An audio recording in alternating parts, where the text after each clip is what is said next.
The content of this video is different from what I usually publish here.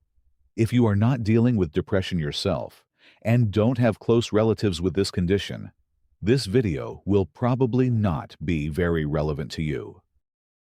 A new study published in March 2026 offers a fresh perspective on the biology of major depressive disorder, MDD. Researchers from the University of Minnesota, lead author Catherine R. Cullen, and the University of Queensland, Roger B. Varela and colleagues, discovered unusual changes in mitochondrial function, the cell's power plants, in young people with depression. The experiment involved young adults aged 18 to 25, average age 22. 9 participants diagnosed with MDD and 9 healthy volunteers had their brain energy production measured using an ultra-high field 7 Tesla MRI.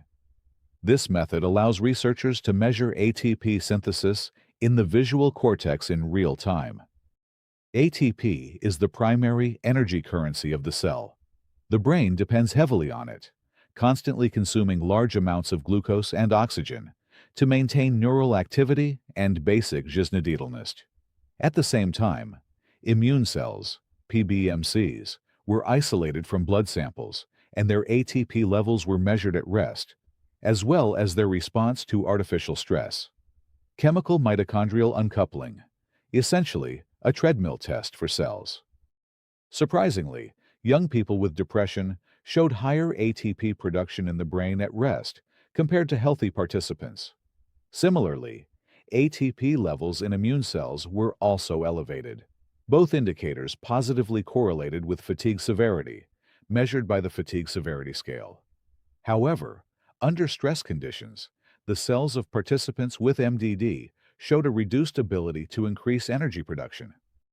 The authors interpret this as a compensatory mechanism in the early stages of the disease. Mitochondria are already working at higher speed, even at rest, but their reserve capacity is reduced. When additional energy is required, they cannot increase output as effectively as in healthy individuals. This is similar to an engine that constantly runs at high RPM while idling, and then cannot deliver extra power when acceleration is needed. Such an energy deficit under load may explain one of the most persistent and disabling symptoms of depression, chronic fatigue, as well as low motivation, slowed thinking, and depressed mood.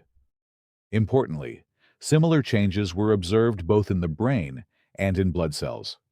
This opens the possibility of developing a simple blood test as an early biomarker instead of relying on expensive MRI scans.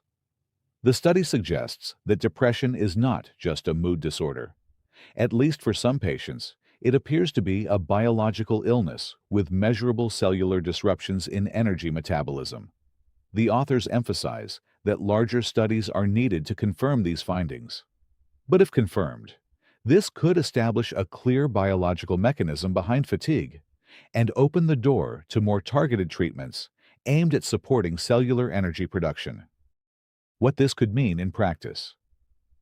I don't want to give false hope, since this is a pilot study. However, if you are struggling with depression, even small potential improvements can matter, and sometimes any reasonable chance of improvement is better than doing nothing. Because of this, some people with MDD may consider trying to support mitochondrial activity. Physical activity is one of the simplest and most effective ways to stimulate mitochondrial growth and function. Yes, exercise is extremely difficult during depression, and doctors usually already tell patients to move more. But maybe understanding the biological reason behind it can provide additional motivation. Ideally, intense exercise works best. In reality, many people with depression simply cannot handle that.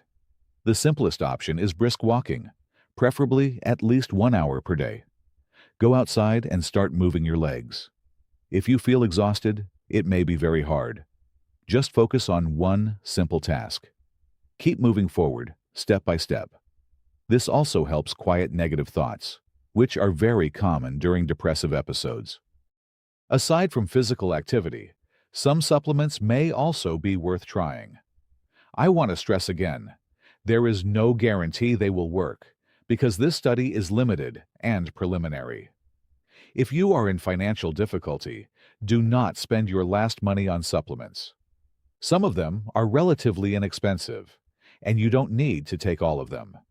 Sometimes combinations of 2 to 3 supplements are enough to produce noticeable effects. Coenzyme Q10, CoQ10, improves electron transport inside mitochondria, increasing their efficiency and protecting them from damage. Creatine monohydrate, often sold in sports nutrition stores, acts like a fast energy buffer when mitochondria cannot produce ATP quickly enough. Some reports suggest it works well alongside SSRI antidepressants. L-carnitine helps transport fatty acids into mitochondria, allowing them to be used as fuel for energy production. NAC, N-acetylcysteine, reduces oxidative stress and increases glutathione levels, helping mitochondria function more efficiently. PQQ, pyrroloquinoline quinone, stimulates the formation of new mitochondria. B vitamins, especially B2 and B3, essential components of energy metabolism and ATP production. Magnesium, citrate, glycinate, or taurate, supports hundreds of energy-related biochemical reactions and is often low in people with chronic fatigue. Omega-3, fish oil or krill oil, supports mitochondrial membrane health and reduces inflammation. Resveratrol, often sold in combination with vitamin E, activates cellular repair and mitochondrial growth pathways. Important note: these supplements do not replace antidepressants or psychotherapy. Effects usually appear after several weeks, typically at least 3 weeks, not immediately. They work better in combinations rather than individually. Dosages and treatment plans should ideally be determined by a doctor, especially if you are already taking medication. AI tools can help create basic, low-cost supplement plans based on availability in your country, but medical supervision is still recommended. I would be glad if the information in this video helps even one person. Good luck to everyone, and stay healthy.